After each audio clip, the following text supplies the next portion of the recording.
ఏమే మాడొద్దు కవిత, ఎడ్డిదానిలాగా ఏమంటున్నావే నువ్వు? ఎవరి దవడ పగలగొడతారని అంటున్నావే? మీ అయ్య కాడికి పో, నీ మూతి ముక్కు అన్ని పగలగొడతాడు. నీకు లైఫ్ ఇచ్చిన రాజకీయ పార్టీనే ఈరోజు విమర్శిస్తావే? మీరు పుట్టిందేడనో, మీరు పెరిగిందే ఏడనో ఒకసారి మీ అయ్యని అడుగు, చెప్తాడు. దవడ కాదు, నీ పండ్లు ముక్కు అన్ని పగలగొడతా నేను. నాకు తిక్కలేస్తే ఏమనుకుంటున్నావే? ఎవరనుకుంటున్నావు? ఇష్టం వచ్చినట్టు మాట్లాడుతున్నావు. ఒకసారి చరిత్ర చదువుకో. ఏం వాగుతున్నావే? సోయుండి వాగుతున్నావా లేకపోతే ఎవరన్నా చెప్తే వాగుతున్నావా? వరంగల్ మీటింగ్, రైట్ మీటింగ్ లో మీ కేటీఆర్ ఏమన్నాడో నీకు తెలుసా? లోతులు తెలవకుండా మాట్లాడుతావేందే ఎడ్డిదానిలాగా? ఏం బలుపెక్కి మాట్లాడుతున్నావా ఏంది? కేటీఆర్ బుద్ధులు నీకు కూడా వచ్చినాయా ఏంది? పిచ్చి పిచ్చిగా వాగుతున్నావు, పిచ్చి మొహం దానా. అద్దంకి దయాకర్ అంటే ఏందో, సీతక్క అంటే ఏందో ఈ తెలంగాణ సమాజాన్ని అడిగితే చెప్తారు. పిచ్చి వాగుడు వాగుతున్నావు. వాళ్ళని టార్గెట్ చేసే రేంజ్ అనే నీది. ఏం వాగుతున్నావే అసలు నువ్వు? వాళ్ళ క్రెడిబిలిటీ ఏంది? వాళ్ళు తెలంగాణకు చేసింది ఏంది? వాళ్ళు ఎక్కడి నుంచి వచ్చిర్రు, ఏ స్థాయి నుంచి ఎదిగిర్రు, ఇవన్నీ ఏమన్నా తెలుసా అనే నీకు? ఊరికేనే అయ్య చాటుకు వచ్చి ఎమ్మెల్యే అయ్యి ఈరోజు పార్టీలు మార్చుకుంటూ ఈరోజు వాగుతున్నావు నువ్వు.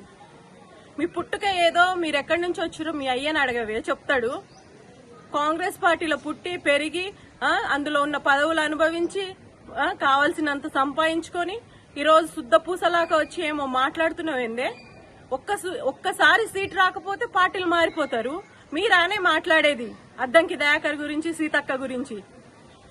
సీతక్క ఒక అడవి బిడ్డ. ఆమె మంత్రి అయిందంటే గర్వంగా ఫీల్ కావాలి. అట్లాంటిది ఆమె మంత్రి అయినా కూడా ఓర్వట్లేదేందే మీరు? ఆదివాసుల్లో ఆ స్థాయికి ఎదగడమే ఎక్కువ. అట్లాంటిది నువ్వు ఆమెను కూడా ఓర్వట్లేదంటే నీ నైజం ఏందో తెలుస్తుంది.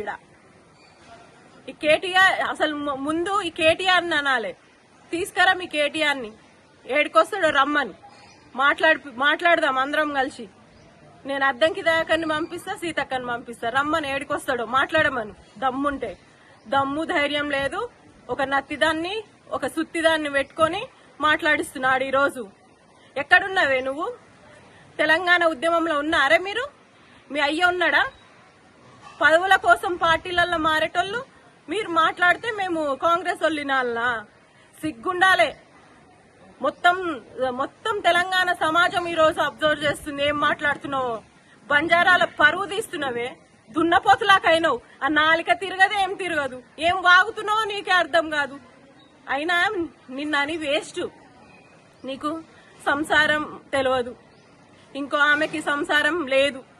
ఈ సంసారాలు లేనోళ్ళకి, కుటుంబాలు లేనోళ్ళకి అభిమానము, ప్రేమ ఇవి తెలంగాణ ప్రజల పట్ల ఎందుకు వస్తే?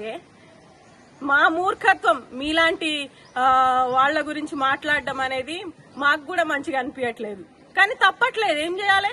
పనికిరానివి కూడా వచ్చి ఏవేవో వాగుతున్నాయి. క్రెడిబిలిటీ ఉన్న నాయకులను తీసుకొని వాగుతున్నావు ఈరోజు నువ్వు.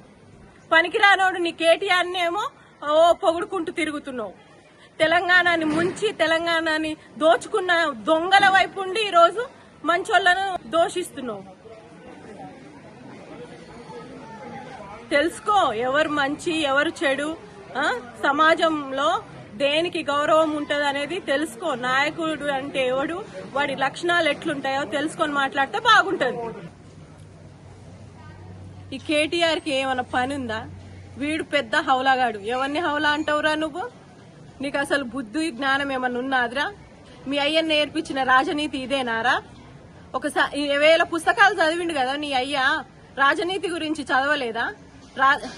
పాలిటిక్స్ ఎట్లా చేయాలో నేర్పించలేదా? రాజకీయాలు ఎట్లుంటాయి, ప్రజలు ఎట్లుంటారు, వాళ్ళకి ఏం అవసరము, ఏం చేయాలి అనేది ఉంటుందా? లేకపోతే ఎట్లా దోచుకోవాలి, ఎట్లా దాచుకోవాలి, మళ్ళీ ఎట్లా రావాలి, గిది ఉంటుందా? ఒకసారి తెలుసుకో. పవర్ పోయినంత ఈజీ కాదురా సంపాదించుకోవడం. మళ్ళీ ఒకసారి నమ్మకం పోయిందంటే ఎవడు మిమ్మల్ని దేకను కూడా దేకడు. ఇంకా ఏదో ఏం తెలియనట్టు వచ్చి ఏమో శుద్ధ పూసలాగా వాగుతున్నావేంద్రా నువ్వు రేవంత్ అన్నను రాహుల్ గాంధీని అనే స్థాయి అరానిది? ఒకసారి చూసుకో, వెనక్కి తిరిగి చూసుకో. తెలంగాణ ఉద్యమంలో ఉన్నదెవరు, తెలంగాణ కోసం కొట్లాడింది ఎవరు, దాన్ని తెలంగాణ వచ్చిన తర్వాత దాన్ని దోచుకున్నదెవరు, దాచుకున్నదెవరో తెలుసుకుంటే మంచిది. నువ్వు రేవంత్ అన్న గురించి మాట్లాడతావు. నీకు సిగ్గుందా అసలు? ఒకసారి కనుక్కో మీ అయ్యని. అద్దంకి దయాకర్ ఏందో లేకపోతే సీతక్క ఏందో, కింది స్థాయి నుంచి వచ్చిన నాయకులు వాళ్ళని కూడా బతకనియకుండా మేమే రాజ్యం ఏలాలని మాదే గెలవాలని ఇంకా తిరుగుతున్నారు చూడు. అదైతే నాకు సిగ్గు అనిపిస్తుంది. ఒకసారి ఆలోచించుకోండి మీకు మీరు. నేను చెప్తున్నా కేటీఆర్, ఏడికైనా రా. నువ్వు ఏడికొస్తే ఆడికి అద్దంకి దయాకర్ని పంపిస్తా, సీతక్కని పంపిస్తా. నీకు దమ్ముంటే ఏ సమస్య అయినా తీసుకో, ఆ సమస్య మీద మాట్లాడదాం. ఆ తర్వాత జనమే నిర్ణయిస్తారు ఎవరు నిజమైన నాయకులు, ఎవరు నిజాయితీ పరులు, ఎవరు ఏం చేస్తున్నారు. మేము వచ్చి 2 సంవత్సరాలు కాలేదురా, 156,000 కోట్లు మేము ఖర్చు చేసినాం ఈ తెలంగాణ కోసం. 10 సంవత్సరాలు ఉన్నారు, పందుల్లాక పడి తిన్నారు గాని 2 లక్షలు కూడా ఖర్చు చేయలేకపోయారు. మీరు మా గురించి మాట్లాడతారా? మీరు మా కాంగ్రెస్ సంస్కృతి గురించి మాట్లాడతారు. గుర్తుపెట్టుకో కేటీఆర్, ఇక ఈ జన్మలో నీకు పొలిటికల్ లైఫ్ లేదు. నీ వాగుడు ఇప్పటికైనా తగ్గించుకో. నీ పొగరు చూసే నీ పార్టీ నాశనం అవుతుంది. మీ అయ్య పరువంతా తీస్తున్నావు కదరా, చెడబుట్టినవురా నువ్వు కేసీఆర్ కి. Subscribe us and press the bell icon for more interesting updates.